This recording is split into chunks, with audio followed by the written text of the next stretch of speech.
Bismillahirrahmanirrahim. Assalamualaikum warahmatullahi wabarakatuh.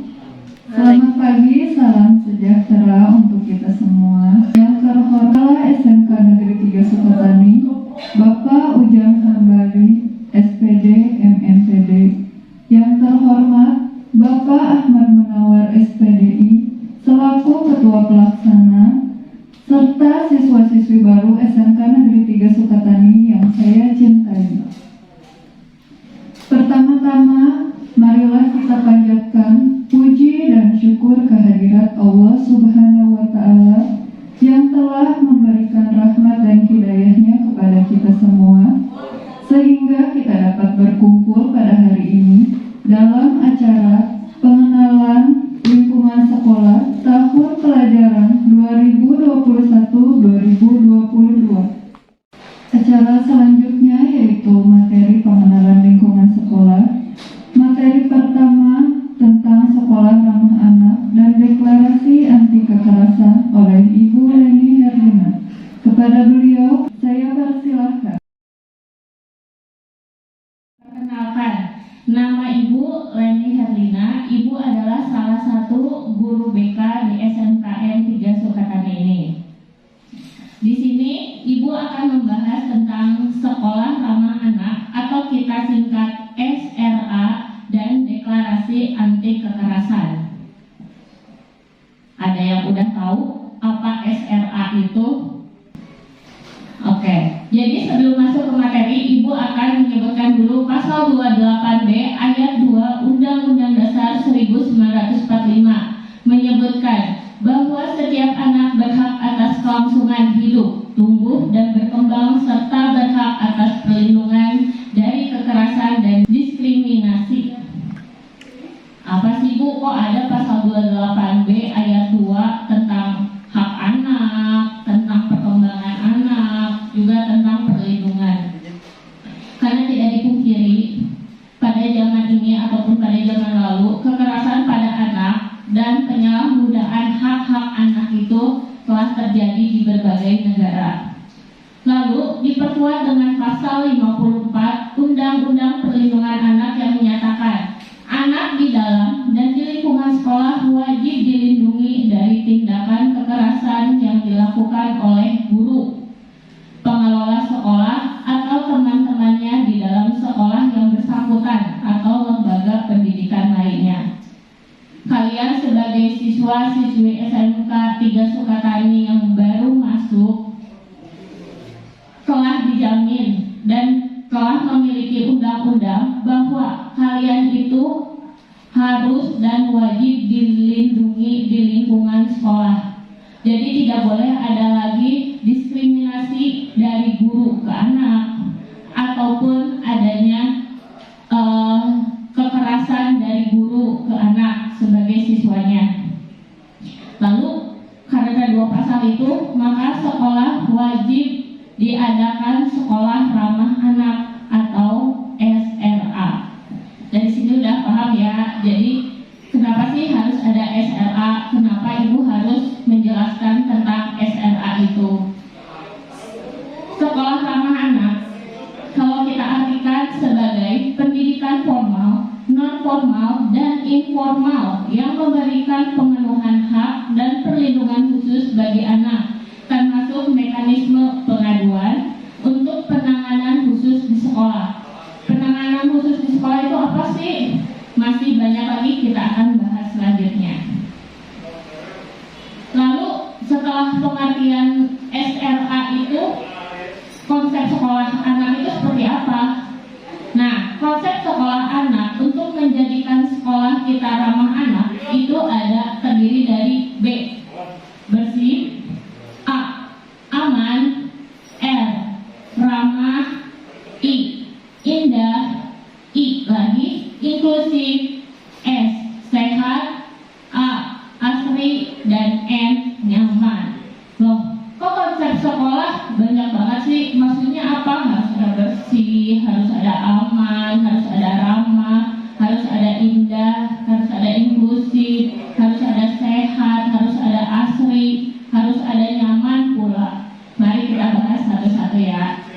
Jadi konsep sekolah anak yang pertama itu bersih. Kenapa? Karena sekolah itu harus bersih. Ketika kita melihat lingkungan sekolah kita bersih, kita merasa nyaman. Apalagi yang suka kebersihan, pastikan kok sampah nggak dibuang pada tempatnya itu merasa kok gini gitu. Apalagi orang yang dianya itu udah dididik kebersihan dari dulu gitu. Tapi kenapa ini konsep sekolah anak ada bersih? Karena kita harus berkomitmen, bukan hanya guru, bukan hanya siswa, bukan juga hanya pihak sekolah yang harus bersih, tapi semuanya juga harus berkomitmen bahwa kita harus menjaga kebersihan. Salah satu contoh kecil kebersihan itu apa, Bu? Menjaga kebersihan toilet. Banyak kasus yang mencoret-coret toilet, banyak juga kasus yang habis buang air kecil nggak pernah disiram, bahkan ada juga yang dia malas buang sampah di kelas, jadi ya udah diselipin aja di laci. Kan ada beberapa sebagian sekolah yang mejanya itu memiliki laci, jadi kadang sampah ditaruh di laci. Itu adalah salah besar. Terus yang kedua adalah aman. Aman maksudnya apa, Bu? Aman itu kita harus menjaga diri sendiri, teman kita, lingkungan kita dari hal-hal yang bisa membuat kerusuhan. Contoh kecil, ketika kita bersama teman kelas aja, misalnya saya pinjam pulpen dong, beli aja sendiri. Itu bagi orang yang terasa sensitif, apa nih, ini anak ajak berantem. Nah itu, kita harus menjaga kelakuan kita, perilaku kita, ucapan kita, supaya semuanya terkendali. Apalagi konsep yang paling sering dibahas adalah bullying. Coba di sini, ada nggak yang pernah ngebullying temannya? Mungkin bagi yang ngebullying itu, Bu, saya cuma bercanda kok, dianya aja yang baperan. Ada yang seperti itu, tapi bagi yang menerimanya, apakah dianggap bercandaan? Tidak kan? Pasti ngerasanya itu, wah aku diejek nih, aku direndahkan, aku disangka mainan yang menurut kalian itu cuma bercanda, tapi bagi aku luar biasa. Banyak kasus di mana anak-anak dari sekolah bunuh diri gara-gara dia menjadi bahan leluconan. Nah, karena sekarang Ibu kasih tahu, sekarang mari kita kalian kan SMK 3 Sukatani yang nanti juga kita bareng-bareng menjaga sekolah. Apalagi Ibu sebagai guru BK di sini ingin sama kalian lah bareng-bareng gitu. Say no to bullying, say no to mengolok-ngolok, say no to untuk mengejek, karena hal kecil bisa berdampak besar. Lalu yang ketiga apa, Bu? Konsepnya ramah. Loh, kok ramah harus dimasukin sih? Pasti harus masuk, karena apa? Ramah itu ramah itu sifat dari perilaku kita, perbuatan atau hasil dari perilaku kita. Kita kan senang tuh melihat kalau ketemu guru, guru nyapa, kita sapa, guru senyum, kita senyum. Kita kan ngerasa, oh adem nih. Coba kalau ada teman yang lagi jalan misalnya dari kantin, ketemu di lorong, kita senyum, tapi teman kita nggak senyum sama sekali. Itu kan rasa ke kitanya itu, wah kok gini, kesel ada pastinya, sedih ada pastinya. Bahkan negatif thinking pun pasti ada. Mikirnya, wah dia mah jutek, dia mah judes. Tapi kan belum tentu juga. Bisa aja karena dia banyak pikiran, ataupun karena pembawaan dia malu. Makanya, ayo kita mulai dari diri kita sendiri untuk bersikap ramah. Jangan menuntut orang lain. Karena ketika kita ramah, insya Allah orang lain pun akan ramah ke kita. Lalu yang keempat, indah. Indah apa sih, Bu, maksudnya? Indah itu kita ketika melihat pertemanan kompak, terus setiap kerja kelompok kerjasamanya bagus, ruangan tertata rapi, terus seragam kalian rapi, itu kan kelihatannya indah. Bukan hanya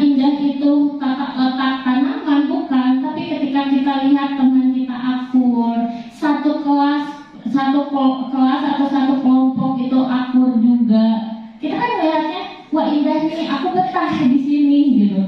Aku akan menjadikan sekolah ini rumah kedua. Kalau misalnya di sekolah pada berantem, diem-dieman, kita bakal betah nggak di sekolah?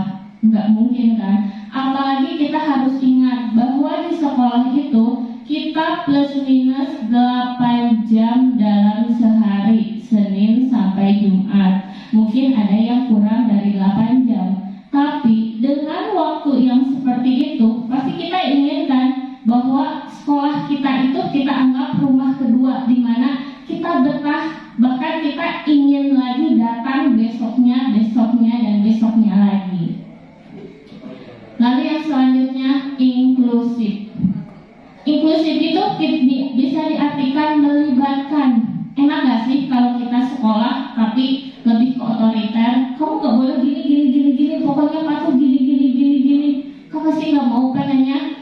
Ya, kita terlibat. Kalian siswa punya hak di sekolah, kalian siswa punya kewajiban di sekolah. Begitupun kami para guru yang punya hak ke kalian, punya hak untuk kami juga, bahkan punya kewajiban juga untuk ke kalian.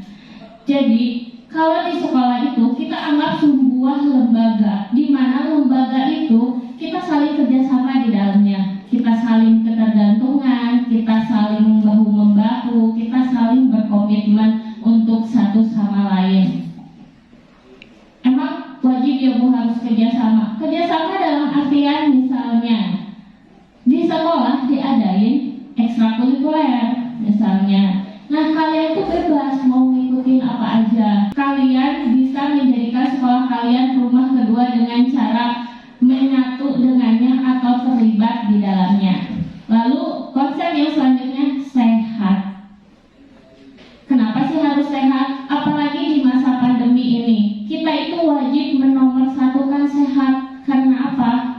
Sehat itu adalah cerminan dari jiwa kita. Ketika makanan kita dijaga, kemudian kebersihan pakaian kita dijaga, kebersihan lingkungan kita dijaga, kita bakal ngerasa, oh gini ya, di sekolah itu ternyata nyaman. Coba kalau kalian misalnya ke pasar, lihat yang buang sampah sembarangan, lihat yang kalau misalnya jualan di sebelah tempat sampah, terus ada yang makan, kan sebagian ada yang risih. Kalau risih kita mau nggak dalam lama berjam di sana? Pasti nggak mau kan? Pasti dia pengennya adalah cepat pulang.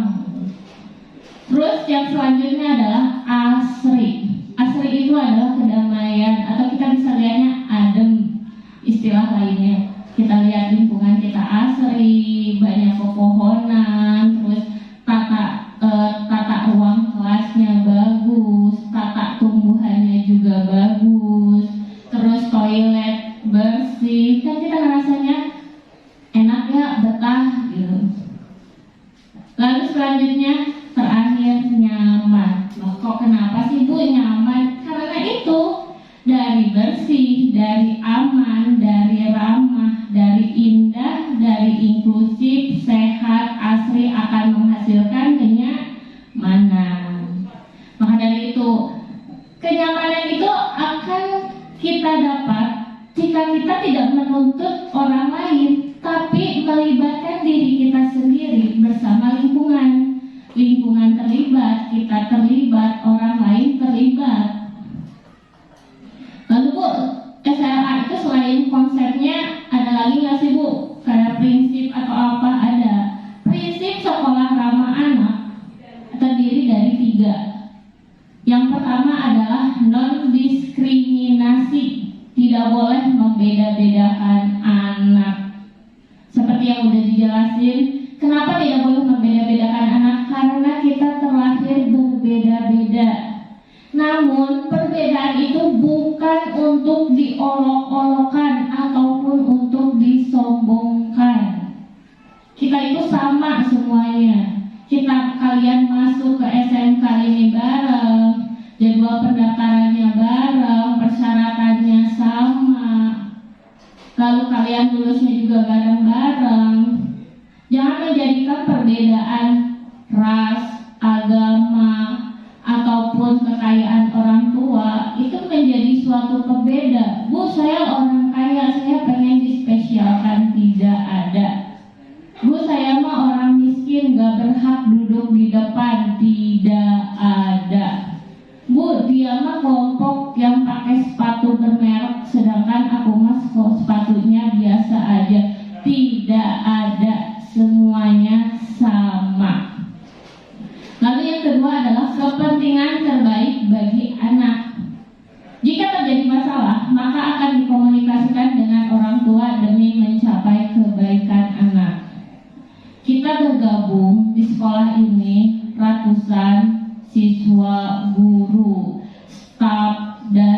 yang lainnya itu adalah untuk kepentingan anak juga. Dalam artian kita pasti akan menemui masalah. Satu kelas terdiri dari 30 orang pun akan menemui masalah. Yang satu dia akademisnya naik turun, terus yang satu lagi dia semangatnya naik turun, ataupun yang satu lagi, Bu, kok saya lebih paham matematika daripada bahasa Indonesia, dan sebaliknya. Itu bahwa setiap anak punya potensi masing-masing. Jadi bagaimana tuh kalau punya potensinya yang berbeda, maka dibantu oleh pihak sekolah. Makanya prinsip sekolah rumah anak adalah kepentingan terbaik bagi orang tua. Jika tidak bisa diselesaikan secara internal di sekolah, maka kita akan komunikasikan dengan orang tua, bahkan kerjasama dengan lembaga di luar. Yang ketiga adalah partisipasi anak. Anak memiliki hak dalam berpartisipasi dalam kegiatan sekolah seperti ekstrakurikuler. Karena apa? Karena kita kembali lagi ke konsep SRA atau sekolah ramah anak, yaitu inklusif. Kalian boleh berpartisipasi pada kegiatan yang sekolah berikan. Misalnya sekolah memberikan eskul voli, bola basket, sepak bola, misalnya terus sispala, mungkin kayak camping, hiking, dan yang lain-lain. Kalian punya potensi yang bisa dikembangkan di sekolah. Jangan sampai potensi kalian itu terhambat atau tidak dikeluarkan dan tidak dikembangkan hanya karena kalian malu ataupun merasa, Bu, saya mah ngikut-ngikut aja. Jangan. Karena sekolah itu kita buat untuk kalian, untuk kita, untuk meningkatkan potensi yang lebih baik, untuk meningkatkan kesejahteraan yang lebih baik, dan untuk meningkatkan kenyamanan juga bagi kalian. Ibu harap sekolah nanti di SMK 3 Sukatani ini kita jadikan rumah kedua kita. Lalu sekolah ramah anak itu selain ada konsep, ada prinsip, ada apa lagi sih, Bu? Ada 3 pilar sekolah ramah anak yang tidak bisa dipisahkan. Pertama, sekolah. Yang kedua, murid. Yang ketiga, orang tua.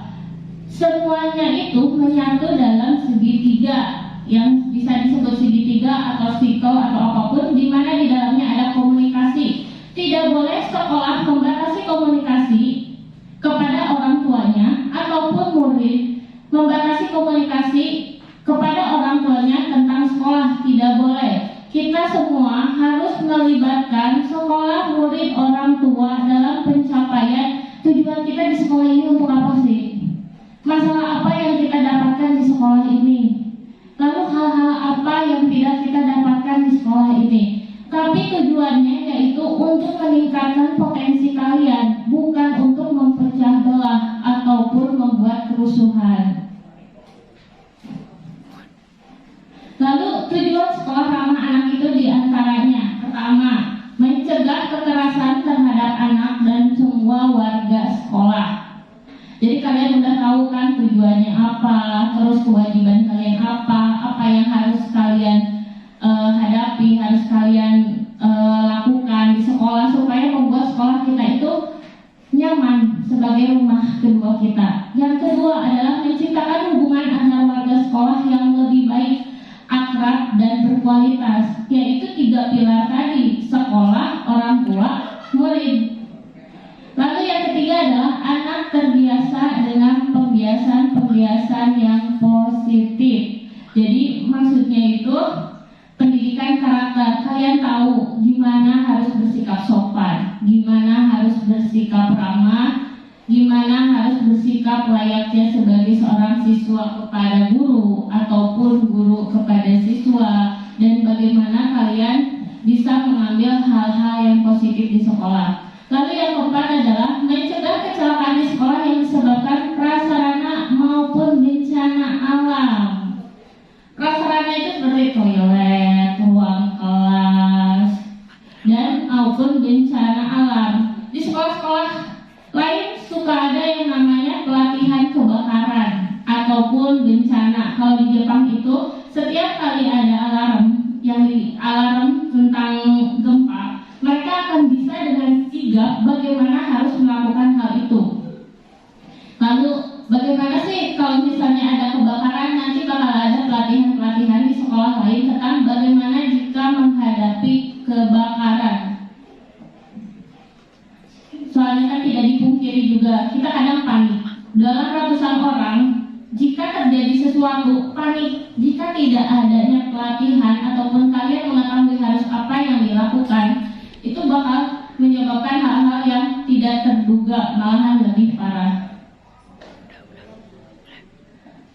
Dan yang terakhir adalah anak mempunyai wadah dalam mengekspresikan kemampuan, bakat, dan minat. Salah satunya ekstrakurikuler. Seperti yang udah Ibu jelasin, kalian berhak untuk mengikuti ekstrakurikuler. Kalian bisa mengikuti apa yang kalian suka sesuai dengan minat dan bakat.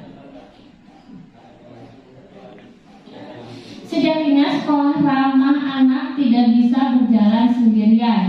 Ibu harapkan ketika kalian mengetahui apa sekolah ramah anak itu dan bagaimana, kalian bisa menjadi pelapor dan juga pelopor dalam membangun semuanya. Ibu harap tidak ada lagi bullying, tidak ada lagi kekerasan, tidak ada lagi ejek mengejek, dan tidak ada lagi perbedaan karena harta orang tua, jabatan, ataupun ras, agama, dan kebudayaan. Mari kita jadikan SMK 3 Sukatani ini adalah rumah kedua bagi kita semua. Itu saja yang Ibu ingin ucapkan. Cukup sekian dari Ibu. Wassalamualaikum warahmatullahi wabarakatuh. Selanjutnya, materi tentang sadar hukum dan pendidikan anti korupsi oleh Bapak Edi Saifullah, SPD. Kepada beliau saya persilahkan. Assalamualaikum warahmatullahi wabarakatuh. Pertama-tama yang paling utama, marilah kita panjatkan puji syukur kehadirat Ilahi Robi, bahwasanya pada kesempatan kali ini di masa pandemi kita masih diberi kesehatan, ya. Salawat serta salam kita curahkan ke junjungan kita Nabi besar Habibana wa Nabiyana Kanjeng Nabi Muhammad Sallallahu Alaihi Wasallam. Selamat datang peserta MPLS tahun ajaran 2021-2022. Bagaimana kabarnya hari ini? Mudah-mudahan kalian baik-baik saja, ya. Kemudian sebelum Bapak menyampaikan materi MPLS, Bapak ingin memperkenalkan dulu diri, ya. Nama Bapak Edi Saifullah. Bapak di sini sebagai guru mata pelajaran PKN ataupun pendidikan keluarga negaraan. Dalam kegiatan MPLS ini, Bapak ingin menyampaikan materi mengenai kesadaran hukum ataupun sadar hukum. Nah, sadar hukum ini dapat diartikan mengenai sadar itu artinya merasa, tahu, mengerti, memahami di dalam suatu keadaan ataupun suatu sikap ataupun perilaku mawas diri, dapat membedakan antara yang hak dan bukan hak, antara yang benar dan tidak benar, antara yang patut dan tidak patut. Itu mengenai makna ataupun arti dari sadar, ya. Kemudian hukum itu sendiri adalah aturan, norma-norma ataupun kaidah yang di dalamnya mengandung sanksi yang harus kita taati dan patuhi. Itu mengenai arti dari hukum. Kemudian dapat disimpulkan bahwasanya sadar hukum itu artinya memahami adanya suatu aturan ataupun norma-norma untuk di dalam kehidupan akan terciptanya suatu kehidupan yang damai dan tentram. Itu mengenai arti ataupun makna dari kesadaran hukum. Kemudian di sini ada 5 faktor mengenai sadar hukum. Yang pertama ialah pengetahuan. di mana pengetahuan ini kita sebagai warga negara harus mengetahui apa itu hukum. Karena hukum itu adalah aturan di mana kita harus mentaati dan mematuhinya agar terciptanya hidup tentram ataupun damai. Ketika seseorang tidak mengetahui arti hukum itu sendiri, maka tidak akan paham dan akan melakukan suatu tindak pelanggaran hukum karena tidak mengetahui hukum yang sebenarnya. Nah, mengenai hukum ini adalah yang disebut dengan pengetahuan, ada yang disebut dengan norma-norma. Norma itu ada norma agama, norma kesopanan, norma susila, dan norma hukum. Ya. Kemudian yang kedua adanya pengakuan, bahwasanya kita harus mengakui bahwa hukum itu ada, di mana kita harus mematuhi dan mentaatinya. Kemudian yang ketiga ialah mengenai ketaatan, di mana kita sebagai khususnya warga negara harus taat dan patuh terhadap hukum. Karena hukum diciptakan itu bertujuan untuk terciptanya kedamaian dan ketentraman. Kenapa kita harus taat dan patuh terhadap hukum? Karena ada penegak hukum. Salah satunya ialah Pak Hakim dan Pak Jaksa. Nah, kemudian di sini mengenai sadar hukum di lingkungan sekolah. Salah satunya kalian sebagai peserta didik harus mentaati dan mematuhi peraturan-peraturan yang sudah ditetapkan di sekolah. Salah satunya ialah mengenai jam masuk, jam istirahat, dan jam pulang. Ya. Kemudian di dalam berpakaian, gaya rambut, dan berpenampilan itu harus sesuai aturan-aturan yang sudah ditetapkan di sekolah. Kemudian yang kedua ialah disiplin belajar, di mana kalian sebagai peserta didik harus adanya kedisiplinan di dalam proses belajar mengajar, di mana kalian harus menghargai guru, ya, ketika sedang menjelaskan ataupun membahas materi. Kemudian yang ketiga ialah mengikuti upacara bendera. Dan yang terakhir, tidak membuat resah di masyarakat. Nah, itu mengenai keempat sadar hukum di lingkungan sekolah, ya. Kemudian poin yang keduanya yaitu mengenai sadar hukum di lingkungan masyarakat, ya. Yang pertama ialah menjaga nama baik. Kemudian menghargai sesama warga, di mana kalian dituntut untuk menghargai sesama warga karena di dalam kehidupan bermasyarakat itu bahwasanya adanya suatu perbedaan pendapat, ya, kemudian perbedaan mengenai keinginan. Kemudian dan taat dan patuh terhadap aturan, tentunya di dalam kehidupan bermasyarakat ataupun bahkan di dalam kehidupan berbangsa dan bernegara kita tidak terlepas dari aturan-aturan, ya. Kemudian tidak bertindak di luar norma, dalam arti tidak melanggar norma-norma yang sudah ada. Kemudian menjaga ketertiban dan keamanan. Kemudian upaya-upaya untuk meningkatkan di dalam kesadaran hukum. Salah satunya ialah melalui kegiatan di sekolah. Nah, kegiatan-kegiatan di sekolah itu untuk meningkatkan bahwasanya kalian mengetahui adanya aturan-aturan yang harus kalian taati dan patuhi, ya. Kemudian melalui kegiatan di masyarakat adanya sanksi tegas yang melanggar, adanya badan penegak hukum dan adanya kontrol dari masyarakat, ya. Kemudian contoh-contohnya lagi mengenai kesadaran hukum ialah mengikuti sholat duha, ya, yang sudah diadakan misalkan di sekolah-sekolah. Kemudian bekerja sama dengan pihak kepolisian, berprestasi di luar sekolah, mengikuti kegiatan ekstrakurikuler dan mengikuti kegiatan-kegiatan keagamaan.